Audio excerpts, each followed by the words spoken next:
SCP-117. Идеальный мультитул.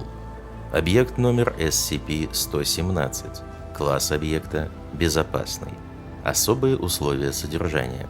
SCP-117 следует хранить в том же кожаном чехле, в котором он был обнаружен, кроме как во время проведения исследований или работы с объектом.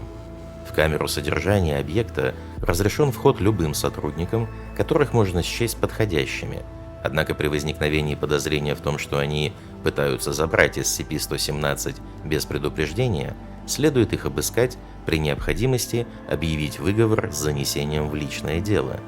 Дверь в камеру содержания следует держать запертой, охрану следует выставлять только во время работы с объектом. Описание. Объект выглядит как обычный мультитул, производитель неизвестен. Объект был обнаружен в штат Флорида. При визуальном осмотре видны только обычные инструменты: отвертка, нож, консервный нож и так далее. Но если пользующийся инструментом человек сталкивается с необходимостью выполнения какой-либо задачи, на месте любого выдвинутого инструмента появляется инструмент, идеально подходящий для выполнения означенной задачи. Пространственные рамки не являются ограничением для объекта. Все остальные инструменты при этом остаются на месте, хотя после выполнения задачи и сворачивания инструментов обратно, появившийся инструмент пропадает до появления следующей такой же задачи. Сотрудникам с уровнем допуска 2 и выше следует ознакомиться с документом номер 117-Б. Документ номер 117-А. Воздействие на человека. После многочисленных экспериментов с объектом было установлено, что он причиняет вред своему пользователю посредством вытягивания из его тела железа, меди, кальция и цинка, пока находится в его руках. Это может привести к гибели пользователя. Перчатки никак не влияют на этот эффект, а скорость вытягивания зависит от того, какой инструмент задействован, создан SCP-117. Для предотвращения вреда здоровью научных сотрудников рекомендуется производить работу с инструментом только руками сотрудников класса D. Документ номер 117-Б. Протокол работы с SCP-117. Повторяющиеся и незначимые результаты не показаны. Ситуация 117-001. Винт, наживленный в отверстие в металлической пластине. Созданный SCP-117 инструмент – отвертка, не входящая в стандартный комплект. Ситуация 117-002. Гвоздь, забитый в доску менее чем на четверть. Созданный SCP-117 инструмент – обычный молоток. Ситуация 117-003. Доска с расчерченными линиями отреза. Созданный SCP-117 инструмент – электролобзик, не нуждающийся в электричестве. Ситуация 117-004. Кусок пуленепробиваемого стекла. Созданный SCP-117 инструмент – лазерный резак неизвестной конструкции, не нуждающийся в электричестве. Ситуация 117-005. SCP. Созданный SCP-117 инструмент – окровавленный боевой нож. Ситуация 117-006. Агент с переломом конечности.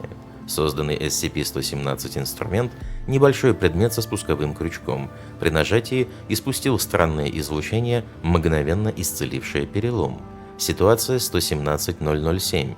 Сотрудник класса D, подготовленный к устранению. Созданный SCP-117 инструмент.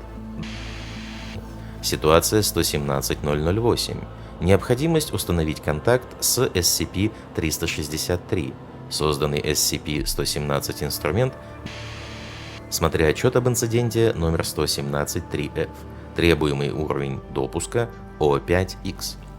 Ситуация 117-009. Нетасованная колода игральных карт. Созданный SCP-117 инструмент. Механическая шаффл-машина среднего размера. Ситуация 117-010. Сотрудник класса D с раковой опухолью на последней стадии. Созданный с SCP-117 инструмент.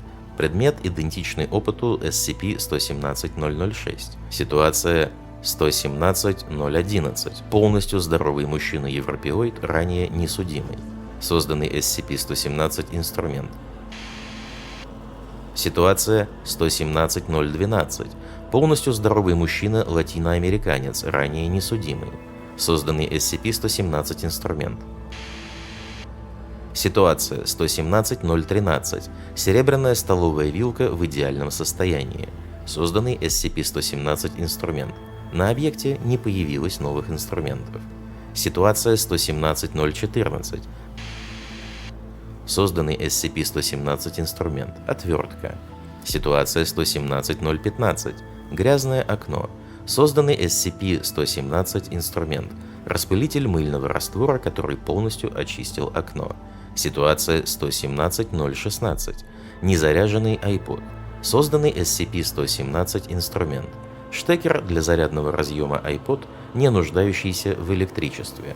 Ситуация 117-017. Чистый лист бумаги формата А4. Созданный SCP-117 инструмент, ручка, чернила в которой, судя по всему, бесконечные. Ситуация 117-018. Сотовый телефон производства Samsung. Созданный SCP-117 инструмент. Небольшое устройство, которое, будучи прикрепленным к телефону, увеличило мощность сигнала примерно на 250%. Документ номер 117G. Размышления по поводу SCP-117. Протестировав объект со множеством людей и предметов, я пришел к выводу, что объект может быть в некоторой степени разумным. По этой причине стоит считать, что SCP-117 подвержен воздействию телепатии и не должен контактировать с объектами, обладающими телепатическими свойствами. Подписано доктор Климан. Данный отрывок взят из личного дневника доктора Климана, который проявляет к субъекту некоторый интерес. С 16 сентября 2000 года все опыты с другими SCP приостановлены. Примечание 117.1. 4 мая 2000 года. Внесено предложение о проведении опыта с SCP-882. На данный момент находится на рассмотрении у доктора Климана. Примечание номер 117.2. 19 июня 2000 года. Дальнейшие биологические исследования приостановлены приказом доктора Климана в свете инцидента номер 117-4А.